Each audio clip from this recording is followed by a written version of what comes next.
The truck arrived at 6:40 in the morning on a Thursday in April of 2007, and the man driving it did not knock on the door. He pulled directly into the equipment shed, hooked a chain to the front axle of the Massey Ferguson 6480 sitting in the first bay, and had it on the flatbed before Carl Brenner reached the shed door. Carl was 54 years old. He had been drinking his first cup of coffee when he heard the truck engine in the lot. He was still in his boots when he stepped outside and saw the 6480 going up the ramps. He said, "What are you doing?" The man on the flatbed said, "Repo order, first ag credit. You've got the paperwork inside." Carl said, "The payment isn't due until the 15th. The man said, "I don't handle the paperwork. Call the office." Carl said, "It's 6:40 in the morning." The man said, "Call when they open." The flatbed pulled out of his driveway with the Massey Ferguson 6480 on it at 6:52. Carl stood in the driveway and watched it go, and then went inside and sat at the kitchen table and looked at the calendar on the wall. It was April 9th. The payment on the equipment note was due April 15th. He was not late. He had not missed a payment. He had not received a default notice, a demand letter, or a phone call. His tractor was gone. He called First Ag Credit when the office opened at 8.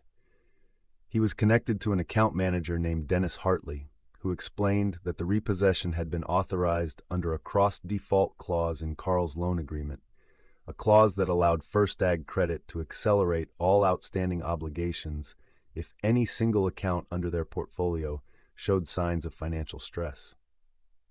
Carl's farm operating line, which was a separate account from his equipment note, had been flagged by First Ag Credit's risk assessment system after Carl had requested a 30-day extension on his operating line payment the previous month. Carl said, "I asked for an extension. I didn't miss a payment." Dennis said, "The extension request triggered a risk flag. The risk assessment authorized acceleration." Carl said, "My equipment note payment is not due until the 15th. I have 6 days." Dennis said, "The cross-default clause applies to all accounts simultaneously." Carl said, "Nobody told me my extension request would trigger repossession of my tractor." Dennis said, "The cross-default provision is in your loan agreement. Page 14, Section 6, subsection C.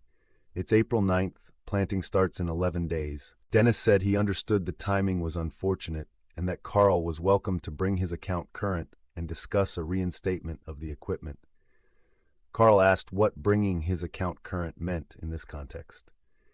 Dennis said it meant paying the remaining balance on the equipment note, $61,400, plus the operating line balance and the reinstatement fee of $2,200.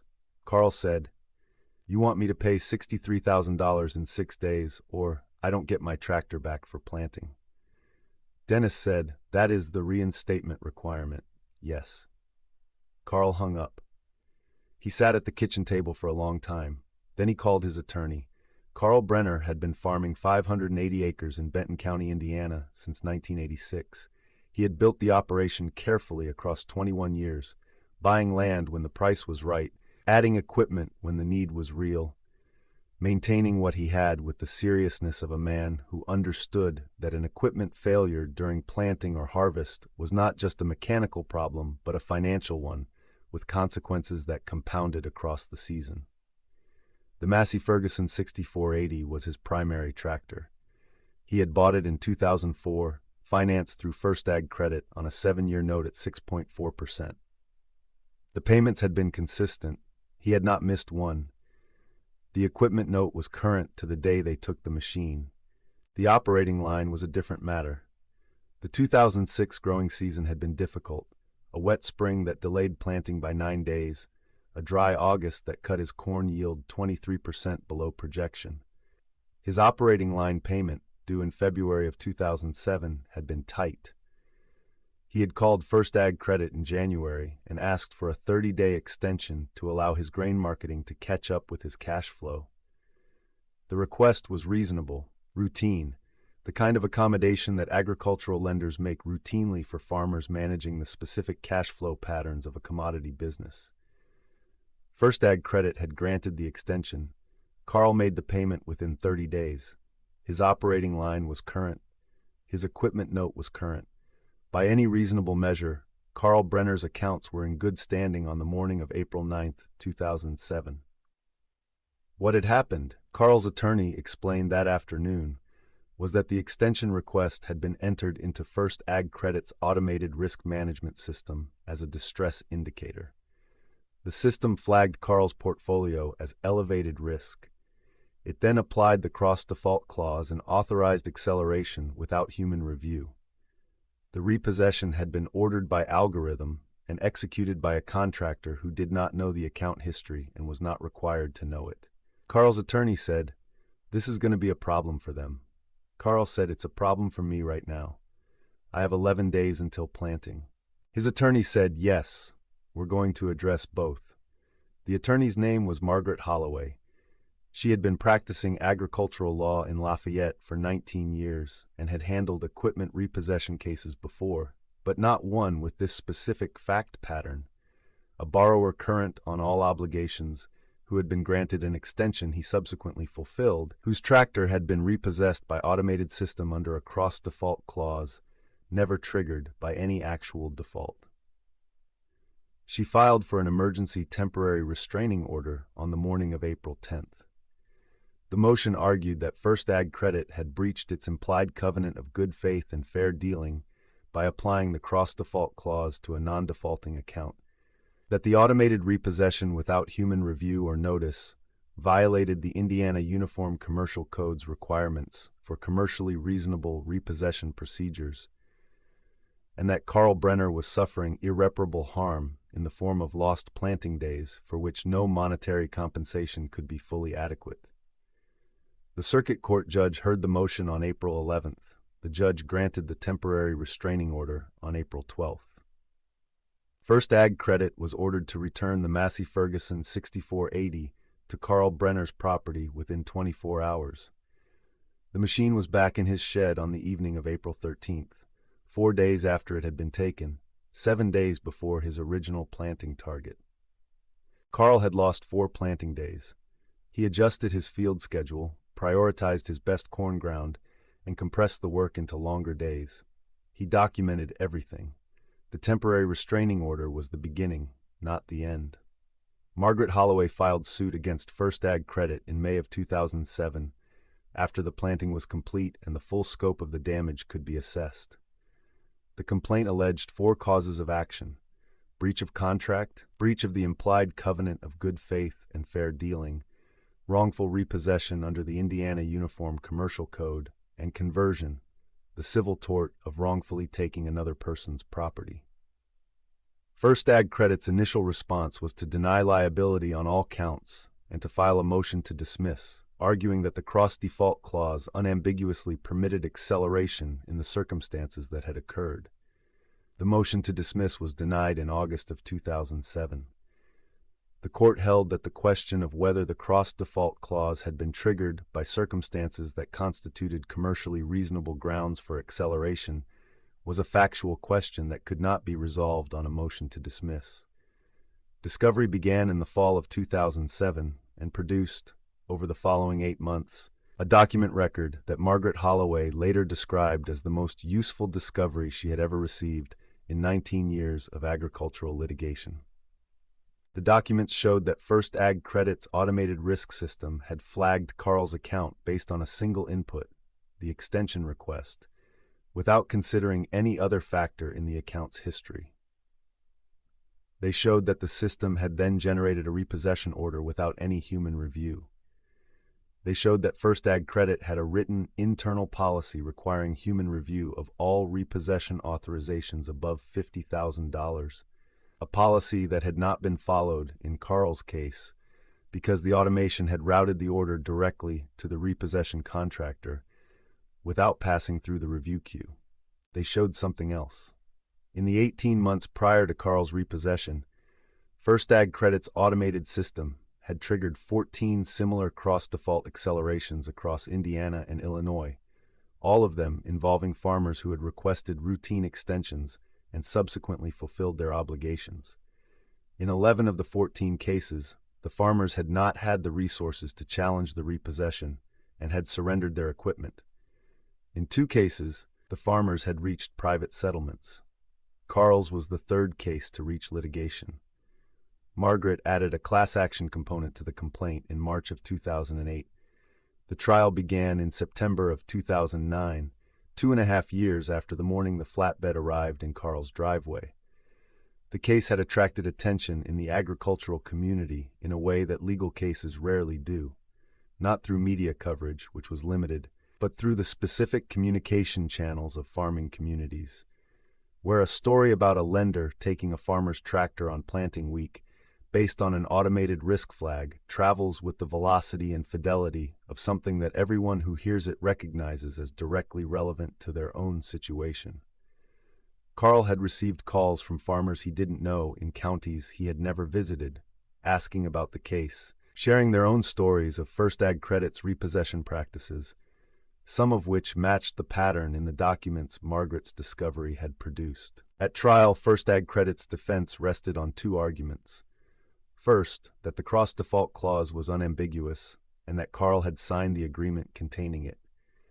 Second, that the automated repossession system, while it had not followed the internal review policy, had functioned as designed and that the design was commercially reasonable. Margaret's case rested on three things. The account history. Carl Brenner was current on all obligations on the morning his tractor was taken. The extension he had requested had been granted. He had fulfilled it within the 30 days. There was no default. There had never been a default.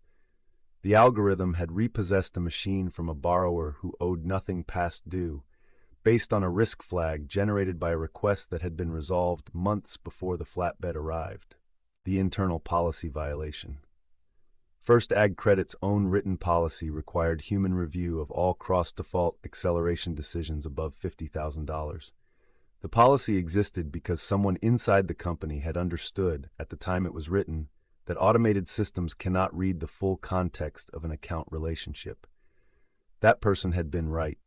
The policy had been bypassed because the automation routed the order directly to the repossession contractor without passing through the review queue. A person who had looked at Carl's account history, current payments, fulfilled extension, no delinquency, would have stopped the order. The system had not given any person that opportunity. The pattern. 14 similar cases across 18 months. 11 farmers who had surrendered their equipment without the resources to challenge. 2 private settlements. Carl's case was the third to reach a courtroom, and it was reaching that courtroom with documentation of the other 13 in the discovery record, which meant the jury was not looking at an isolated error. They were looking at a practice. The jury deliberated for 3 days. On the 4th day, they returned a verdict for Carl Brenner on all 4 counts. Actual damages were assessed at $480,000, covering the yield loss from the 4 displaced planting days across 2 growing seasons.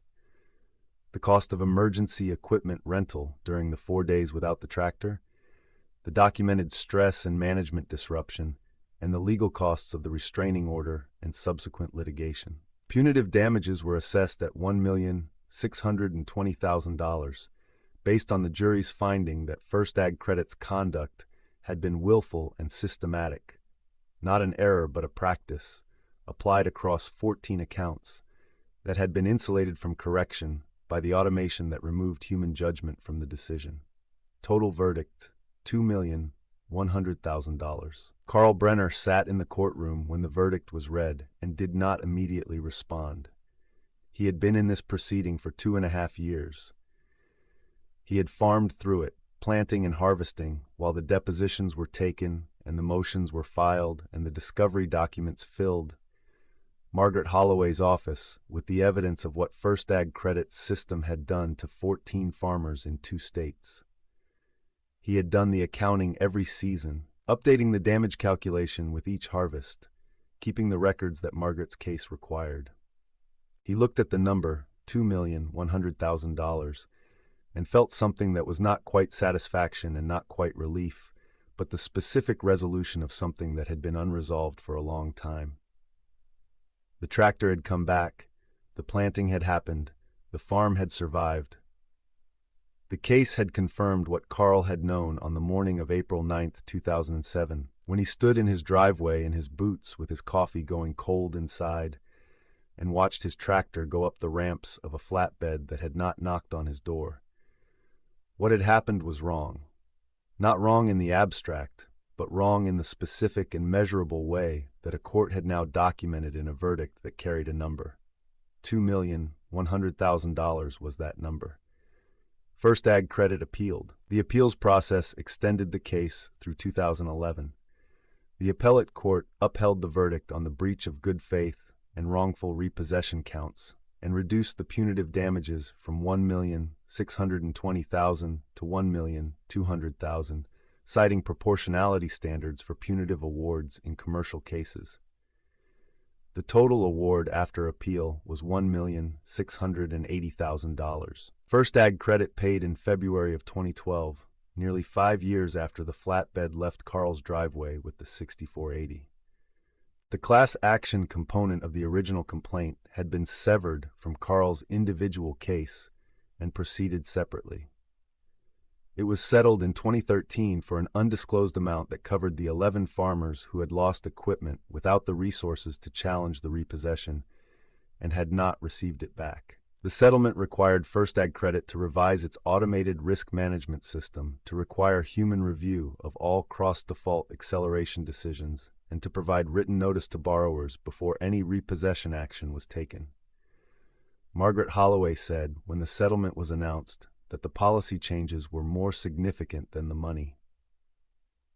She said that the practice that had been applied to Carl and to 14 other farmers had been insulated from correction precisely because the automation had removed the human moment at which the error could have been caught.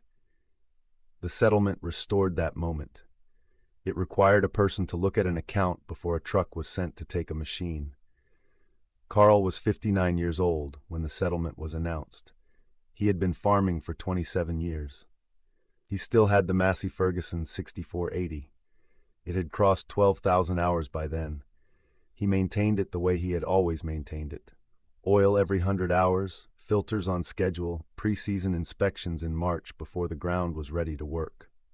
In March of 2013, doing the pre-season inspection, he found wear in the hydraulic pump that the hour meter and the maintenance schedule said was expected at 12,000 hours. He ordered the rebuild kit. He pulled the pump on a Saturday morning and rebuilt it over 2 days, following the service manual the way he had always followed it. He started the engine on a Monday. It ran clean. The hydraulics were full pressure. The tractor was ready for the season. He noted the hydraulic pump rebuild in his maintenance log. He noted the date and the hour count and the parts used and the cost. He closed the log and put it back on the shelf where it had lived since 2004. Carl Brenner still farms 580 acres in Benton County. He is 71 years old. The Massey Ferguson 6480 is still in his equipment shed. It has 16,000 hours on it. The hydraulic pump has been rebuilt twice. The engine has never been opened beyond routine maintenance. His son Thomas joined the operation in 2015. Thomas had been working in agricultural finance in Indianapolis, a career choice that Carl had never discouraged and never pushed toward, because the farm was something you came back to when you understood what it was and not before. Thomas came back in 2015 because he understood what it was. He had watched his father farm through a lawsuit and a harvest simultaneously and understood from that observation that the farm was the thing and that everything else was in service of the thing. Thomas asked his father once what the lawsuit had really cost. Not the legal fees, not the yield loss. Those were numbers the verdict had covered. What had it actually cost? Carl said 4 days in April of 2007 when I didn't know if the planning was going to happen. That's what it cost.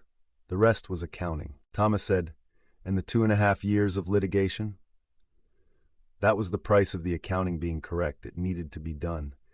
But the cost was those 4 days. The 4 days when the tractor was gone and the planting window was moving, and the algorithm that had taken the machine had no idea what April meant to a farmer in Benton County. That was the cost, not the money. The verdict had addressed the money. Nothing had addressed the 4 days except the judgment Carl had carried since the morning he stood in his driveway watching the flatbed leave, that what had happened was wrong, and that the wrongness had been worth documenting, and that documenting it correctly had taken 2.5 years and had been worth every one of them. On the wall of his farm office, framed, is the cover page of the jury verdict from September of 2009. Not as a monument to the money was what the damage required, nothing more, but as a document of what had happened on a Thursday morning in April of 2007 and what the accounting of that morning had eventually produced. Below the verdict, on the same wall, is the payment confirmation from First Ag Credit dated February of 2012. Carl put it there because it completed the record. The morning of April 9th, the verdict of September 2009, the payment of February 2012. 3 documents, 3 dates, the beginning and middle and end of a thing that had cost him 2.5 years of litigation, alongside 2.5 years of farming. He had not stopped farming during the litigation. That had not been an option, and it would not have been his choice even if it had been. The farm was the thing. The litigation was necessary but secondary, the mechanism by which a wrong was corrected, not the point of the correction. The point of the correction was the account history that showed Carl Brenner had not defaulted, the extension request that had been granted and honored, the equipment note that had been current on the morning a contractor hooked a chain to his front axle without knocking on his door. The Massey Ferguson 6480 is still in the shed. Carl starts it every spring the same way he started it before April of 2007, and the same way he started it after. Key in, throttle up, engine finding its idle in the way that a well-maintained diesel finds its idle, without drama and without complaint, the way any machine runs when it has been treated correctly across a long time. He does his pre-season inspection every March. He notes everything in the maintenance log. He plans the season from what the log and the fields and the calendar tell him. On April 9th of every year, he notes the date in his farm journal, not with extended commentary, just the date and one line. Tractor came back. It is the only entry he has made on that date since 2008, when he started the practice, and it will be the only entry he makes on that date for as long as he is farming. The tractor came back. The harvest happened. The court said what the morning had already said. $2,100,000 was the number. 16,000 hours is the current count. And the Massey Ferguson 6480 is in the shed, ready for another season. The same machine that a flatbed took at 6:52 in the morning on a Thursday in April, and brought back 4 days later because a judge had read the account history and understood what the algorithm had not. The season starts when the ground is ready. It always does. It always will. The engine quit at 4:17 in the afternoon on a Thursday in October of 2014.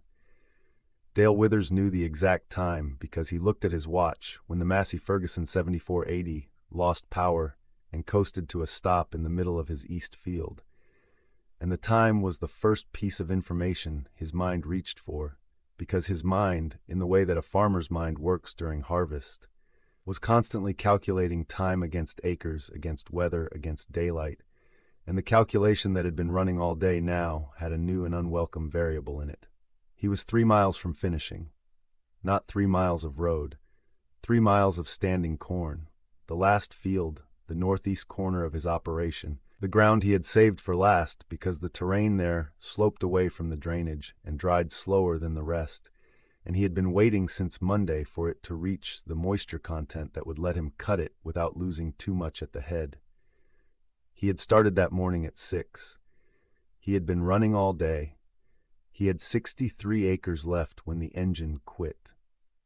He climbed down from the cab and stood in the field and listened to the silence that a combine makes when it stops.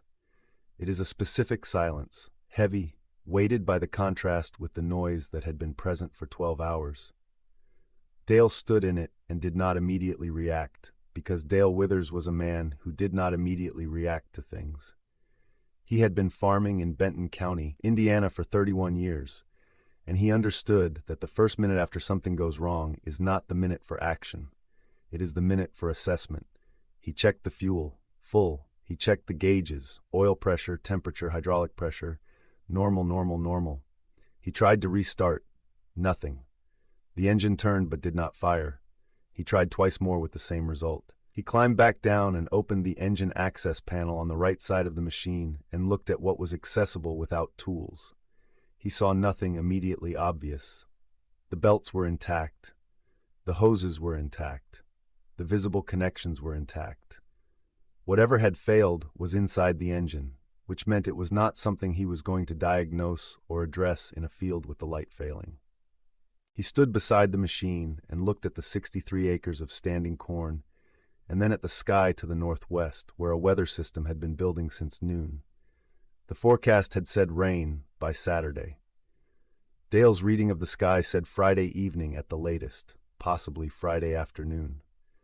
The corn in the field was at 18% moisture, borderline, manageable, but not the kind of moisture content that sits well through a rain event without cost. He had a problem. The problem had 3 dimensions: 63 acres of corn that needed to come off, a combine that wasn't running, and rain that was coming before he could get the machine fixed. Dale was 58 years old. He had farmed alone since his son had moved to Chicago in 2008, and his hired man had retired in 2011. He had not replaced the hired man because the operation was sized for one person working hard during the critical periods, and he was still capable of being that person. He had not asked for help in 31 years of farming, because in 31 years of farming he had not needed to ask. He had managed breakdowns in weather and bad years and equipment failures with the specific self-sufficiency of a man who has constructed his life around not being dependent on other people's availability. This was not pride in the way that pride is usually meant. Not vanity, not stubbornness, not the refusal to appear weak. It was something more structural than that. It was the operating philosophy of a man who had decided early that the only dependency he could completely control was dependency on himself, and who had organized his farm and his schedule and his equipment choices around that decision across 31 years. The Massey Ferguson 7480 had been part of that philosophy. He had bought it in 2008 at an estate sale in Warren County, paid cash, driven it home, serviced it himself, and put it to work without a service contract or an extended warranty or any arrangement that required him to involve another party when something needed attention. When it needed attention, he provided the attention himself. When the attention required a part, he sourced the part. When the part required a specialist, he drove the machine to the specialist and waited for it and drove it home. He had managed 11,000 hours of a combine's mechanical life on that basis. 11,000 hours without asking anyone for anything. He stood in the field beside the silent combine for 4 minutes. He had counted them without meaning to. The kind of counting a person does when they are deciding something and the decision requires the full weight of what it means. He was deciding whether to do the thing he had not done in 31 years, whether the combine was the situation that required it. Whether the rain and the 63 acres and the 417 on his watch constituted the specific set of conditions under which the philosophy had to yield to the arithmetic. The arithmetic was unambiguous. He could not fix the combine before the rain came. He could not hire custom combining at this time of day on this timeline. The only option that produced a result in the available window was a neighbor with a machine who said yes. He walked to his truck and drove to his neighbor's farm. The neighbor's name was Frank Aldrich. He was 64 years old and farmed 700 acres adjacent to Dale's operation to the east. They had been neighbors for 22 years. They had spoken at the elevator and the co-op and across the fence line in the way that farmers speak to the people whose ground touches theirs, regularly, briefly, with the specific economy of two people who share a boundary and a context and do not need to explain either. They had helped each other twice before Dale's combine stopped. Once in 2003, when Frank's grain cart had lost a wheel bearing during harvest, and Dale had loaned him his cart for 2 days while the repair was done. Once in 2009, when Dale's planter had needed a row unit replaced at the start of planting, and Frank had his dealer's service truck stop at Dale's farm on its way past to deliver the part. Neither of these had been large favors. Neither of them had been discussed at length afterward. They had happened because the need was present and the help was available, and that was sufficient reason. Dale pulled into Frank's driveway at 4:45. Frank was in his own shed, doing the end-of-day maintenance on his combine, a Massey Ferguson 9790 he had bought used in 2011. He looked up when Dale's truck stopped and came to the shed door. He said, "You're not combining." Dale said, "Broke down. East field, 63 acres left. Engine quit, won't restart. I don't know what it is yet." Frank said, "What do you need?" Dale said, "I don't know if you can help. I need the corn off before Friday evening. If the weather comes in on Saturday, I lose the grade on what's standing." Frank said, "I've got 40 of my own left." Dale said, "I know." Frank said, "But not until Tuesday. I finished the rest this morning." Dale said, "I didn't know that." Frank said, "Come back at 6 tomorrow morning. We'll start on yours." Dale said, Frank said, 6 o'clock. You run the grain cart. I'll run the combine. We'll have it done before the rain." Dale said, "I'll pay you for the machine time." Frank said, "We'll figure that out when it's done." 6 o'clock. Dale stood at the shed door for a moment. He had driven 4.5 miles to ask for something he had not asked for in 31 years, and it had taken Frank Aldrich approximately 45 seconds to say yes. Dale did not know what to do with that in the moment. He said thank you. Frank said he'd see him at 6. Dale drove home. He sat at his kitchen table for a while. He was not a man who kept a journal or wrote things down for any reason other than the operational ones, the maintenance logs, the yield records, the financial ledger. But that evening he wrote a single line in the margin of the harvest notebook he had been keeping since October 1st. October 9th, asked Frank Aldrich for help. He said yes. He closed the notebook and went to bed. Frank Aldrich arrived at Dale's East Field at 5:58 the following morning with his Massey Ferguson 9790 running and his own grain cart hitched to his tractor. Dale was already there with his grain cart. The field was cold and the corn was dry. Not dangerously dry, but the moisture had dropped overnight from 18 to 16.4, which was better than Dale had hoped, and worse than it would be after the rain came. They had not worked together before, not like this, not the shared labor of a single objective pursued across a single day. They had helped each other in the incidental ways that neighboring farmers help each other, briefly and practically, but not in the sustained way that a harvest day requires. What Dale discovered in the first hour was that Frank ran his machine the way Dale ran his own, with the attentiveness of someone who is monitoring multiple variables simultaneously and adjusting continuously, watching the header, watching the grain flow, watching the ground ahead for the places where the terrain changes the machine's behavior. Frank Aldrich was a good operator. This was not a surprise. 22 years of adjacent fence lines had given Dale sufficient evidence of what kind of farmer Frank was. But watching it up close across 12 hours was a different kind of knowing. They worked through the morning without conversation beyond what the work required. Frank ran the combine. Dale ran the cart, pulling alongside at the end of each pass, taking the load and driving to the grain wagon at the field edge, returning for the next pass. The rhythm of the work established itself within the first hour and held through the rest of the day, with the specific efficiency that comes when two people who understand what they are doing work together toward a clear objective. By noon they had 31 acres cut. By 3 in the afternoon, 49. By 5:30, when the light was going and the wind had shifted to the northwest and the smell of the approaching rain was present in the air, Frank made the last pass on the final strip of corn and swung the combine to the field edge and shut it down. 63 acres. Done.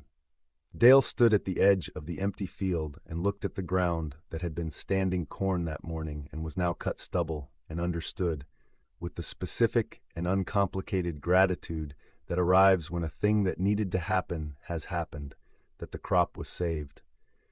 Frank came across the field from the combine. He stopped beside Dale and looked at the field too. Then he looked at the sky, which was doing what the sky had promised it would do since Monday. Frank said 15 minutes. Dale said maybe 20. The rain started 18 minutes later. They were both in their trucks by then, the equipment secured, the grain in the wagons covered. Dale sat in his truck in the field lane with the rain on the windshield and felt something that he did not immediately name because Dale Withers was not a man who named things he felt while sitting in a truck in a field lane in the rain. He drove home. Frank drove home. Neither of them talked about it that evening. Dale's combine was diagnosed the following week. The fuel injection pump had failed, a component failure, not operator error, the kind of thing that happens to a machine with 11,000 hours on it that has been used hard across 11 harvest seasons. The repair cost $4,200 and took 9 days. The combine was back in Dale's shed by October 20th, the harvest finished, the corn in storage. The rain that came on the evening of October 10th delivered an inch and a half overnight and left the field Dale and Frank had cut at a moisture that would have cost Dale $2 per bushel in drying charges on everything that had been standing when it hit. 63 acres of corn at an average yield of 192 bushels per acre at $2 per bushel in drying cost was $24,192. That was what Frank Aldrich's yes had been worth in the specific and calculable sense. Dale did not tell Frank this number. He paid Frank for the combine hours at the custom rate that prevailed in Benton County that season. $22 per acre, 63 acres, $1,386, and added $400 for the use of Frank's grain cart. Frank said the grain cart addition was not necessary. Dale said it was. Frank accepted it. The total payment was $1,786. Against the $24,000 the crop would have lost without the help. It was a small number. Dale understood this. He did not say it to Frank. Frank would have told him the accounting was the wrong way to look at it, and Frank would have been right, and Dale knew he would have been right, and so he paid the $1,786 and said thank you again, and Frank said it was nothing, and that was the end of the conversation in its immediate form. But it was not the end of the story in the form that stories take when they travel through farming communities. At the elevator in November, Dale mentioned what had happened to 3 farmers he knew. Not as a story, not as an illustration of anything, but because they had asked why he was running Frank's combine in his east field on a Friday in October, and the honest answer required explaining. He told them the combine had quit and Frank had come, and they had finished before the rain. The 3 farmers asked the same question in different forms. Did you know he would say yes? Dale said he hadn't known. He'd driven to Frank's shed and asked, and Frank had said yes in about 45 seconds. One of the farmers said, "You'd never asked before." Dale said no. The farmer said, 31 years. Dale said, yes. The farmer was quiet for a moment. Then he said, "What made you drive there instead of calling the dealer?" Dale said, "The dealer would have come Tuesday. The corn needed to be off by Friday. Frank was the only option that worked." The farmer said, "You could have lost the crop." Dale said, "I know." The farmer said, "But you drove to Frank's." The farmer said, "And he said yes. He said yes." The farmer looked at him for a moment. Then he said something that Dale remembered specifically because it was true and because Dale was a man who remembered true things. He said, "That's what a farming county is. 2 people who've shared a fence line for 22 years. One of them breaks down 3 miles from the finish, and the other one says yes in 45 seconds. That's the whole thing. That's what it is or it isn't." Dale thought about that on the drive home. He thought about 31 years of not asking, and 1 afternoon of asking, and 45 seconds of yes, and the specific weight of a thing being finished that could have been lost. He thought about what it had cost him to drive to Frank's shed. Not the money. The money was the $1,800 he had paid, and that was a fair price, and he had paid it without complaint. What it had cost him was the 31 years of self-sufficiency that the asking had interrupted. The philosophy that had shaped how he farmed, how he maintained his equipment, how he organized his schedule, how he thought about his place in the county's agricultural community. All of it had been organized around not needing to make that drive. And then he had made the drive, and Frank had said yes in 45 seconds, and the crop had been saved. And the 31 years of self-sufficiency had not been negated by the asking. It had been what made the asking possible. Because Dale Withers had been the kind of neighbor for 31 years who could walk into a shed on a Thursday afternoon and have his request answered in 45 seconds. The self-sufficiency had built the trust that made the yes possible. He had not understood that until the drive home in November. He thought about it for a long time. Then he went inside and added a second line to what he had written in the Harvest Notebook in October. The 31 years were what made the 45 seconds possible. The Massey Ferguson 7480 was repaired and returned and ran through the following 2 harvest seasons without incident. In 2016, Dale replaced it with a used Massey Ferguson 9790, the same model Frank ran, a coincidence that neither of them planned and both of them noticed. He bought it at an estate sale in Warren County for $68,000 cash and drove it home and put it in the shed and began the pre-delivery inspection that he always performed on a new machine before the first season. Frank came by the following Saturday to see it. He walked around the machine, checked the hours, 4,200, looked at the head, looked at the unloading auger. Then he said, "Good machine. Treat it right." Dale said, "I've been watching how you treat yours." Frank said, "For 22 years. Dale said, 22 years. Frank nodded. He drove home. Dale continued the inspection. In the fall of 2018, Dale's east field yielded 211 bushels per acre, his highest ever on that ground, the result of a tile drainage improvement he had made in 2016 and a planting population adjustment he had made in 2017 based on his own yield mapping. He noted the yield in his harvest records and noted the drainage work that had produced it, and noted, because he noted things that were true, that the drainage work had been possible because the crop had been saved in 2014 and the capital from that crop had funded the tile in 2016. The chain of it, Frank's yes in 45 seconds, 63 acres finished before the rain, $24,000 not lost, drainage tile installed with the proceeds, 211 bushels per acre 4 years later. None of it was planned. All of it was connected. The connection ran back to a Thursday afternoon in October of 2014 when an engine quit 3 miles from the finish.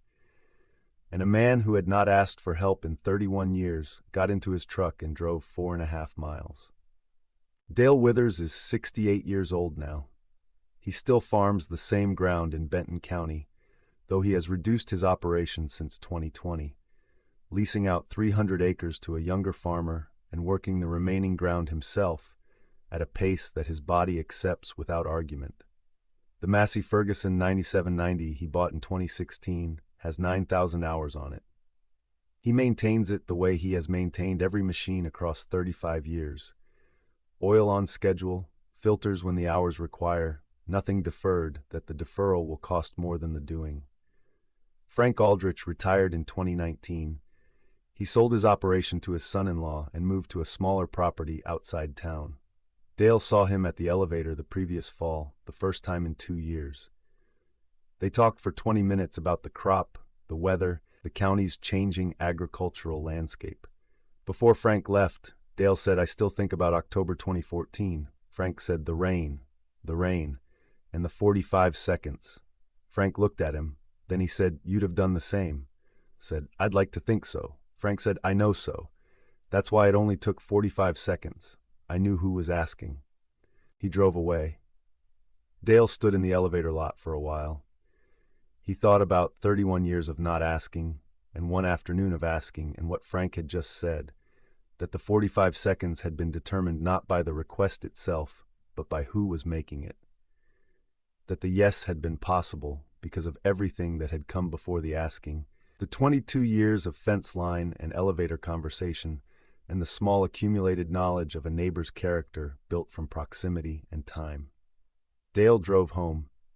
He noted the conversation in the margin of his current farm journal, beside the page for November 2022. 2 lines, in the same plain handwriting he had used since 1983. Saw Frank at elevator. He said he knew who was asking. That was the 45 seconds. He closed the journal and put it back on the shelf beside all the others. 35 years of seasons. recorded one harvest at a time, the continuous account of a farm and the decisions that had kept it running. The Massey Ferguson was in the shed, the corn was in the bin, the 45 seconds were in the journal. Some things in farming are measured in bushels and dollars and hours. Some things are measured differently. The 45 seconds it took Frank Aldrich to say yes on an October evening when the rain was coming and the corn was standing, that was the kind of measurement that doesn't fit in a yield record or a financial ledger. It fits in a journal margin in 2 lines of plain handwriting beside a November page. Dale had put it there. It would stay there. That was where it belonged.